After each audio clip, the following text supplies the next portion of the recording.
Shane, thanks for being on iFilm. I really appreciate that. No, it's a pleasure, man. I gotta say, as a movie fan, I'm just disgusted at what happened with Riggs and Murtaugh and the later Lethal Weapons. Can you tell me what happened there? Well, I can tell you what it seems to me happened, which because I wasn't around. Right. Yeah, I took off after number 2. In fact, midway, I sort of concocted a story for number 2, but a lot of the actual screenplay is a guy named Jeffrey Boehm, God rest his soul, who finished it up because it was too funny. They were trying to make it too much a comedy, but not in the way that I like. They were more like the Three Stooges type comedy. The third one, Mel Gibson isn't even really Riggs' character. He's not tortured. He's kind of an asshole. He just beats people up for no reason, you know, and shoots things and goes woo woo woo woo woo. And I think he becomes more annoying than entertaining at that point. And in the fourth one, he's worse. Oh, he's happy. He's got a kid. He quit smoking. He's got his hair short. It's just transferred. Yeah. Are these characters salvageable? Will we ever see them again in a better state, back to the originality? They could never make a Lethal Weapon 5 unless the characters agreed to cut their salary by 100 times, because this salaries and the especially because they kept adding characters. By the end, you've got Mel Gibson, Danny Glover, great actors. So let's put Joe Pesci in. You know what? Let's get Rene Russo and Chris Rock. Why? Why are there all these characters? Right. And each one gets so much money that the studio could never make a version of the film that would be viable enough to get its money back. Well, I'm just telling you, the movie fans, they want them back in their original style, so put that in the back burner. Let's talk about Kiss Kiss Bang Bang. Right. Robert Downey Jr., Val Kilmer. It seems like you space out your projects. How long did it take you to develop the whole Kiss Kiss Bang Bang? Because sometimes you're off the radar, Shane.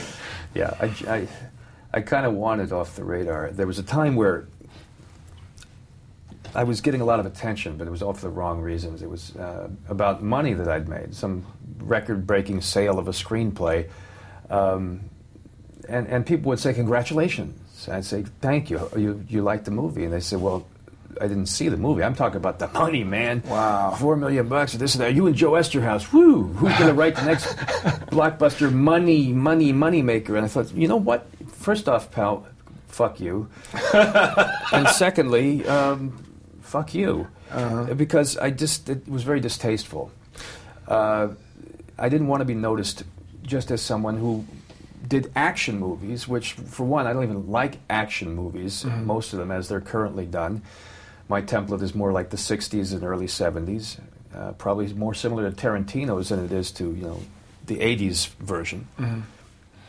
And I just wanted out of the spotlight. I wanted to be invisible for a while again. It's like, no, wrong type of attention. Go away.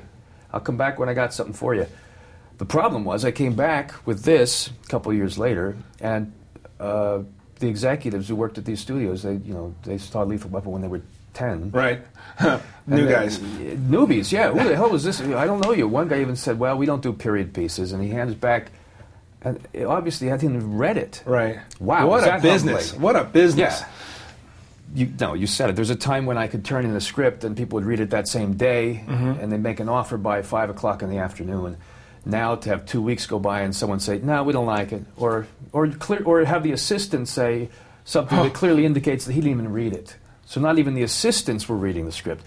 What the hell, man? What was happening? And I figure, here's what it is. I can't even really blame him. Guy comes in and says, "Oh, here's this kid. He wants to direct this film himself. Okay, well, it's the action blockbuster." Oh, no. I thought he wrote action blockbuster. This is kind of weird, and it's got a gay character, and it breaks the fourth wall. And he wants to direct himself, and he's untried, unproven, and he's been away for a while. You know, this is your studio, Warner Brothers. This is your stomping ground. Well, Warner Brothers was actually kinder, but when I went to Warner, see, the difference was first I went to Joel Silver. Everyone else in town was telling me no. When I went to Warner's, I went through Joel because I thought, look, I got to make this like it used to be. I got to find somebody that, you know, familiarity. Yeah, Joel never changes. He's immutable, Rock of Gibraltar in the otherwise sort of swirling waters of Hollywood. And he got the script. I knew he would. I gave him the script, and he liked it. And I knew he'd make the best movie from it. Wow. But God, what a couple harrowing years when I didn't know if I was going to work again or not. Dude, welcome back. Thank you. Kiss, kiss, bang, bang. I wish I had some more time. We'll talk later. All right, definitely, please. Yeah.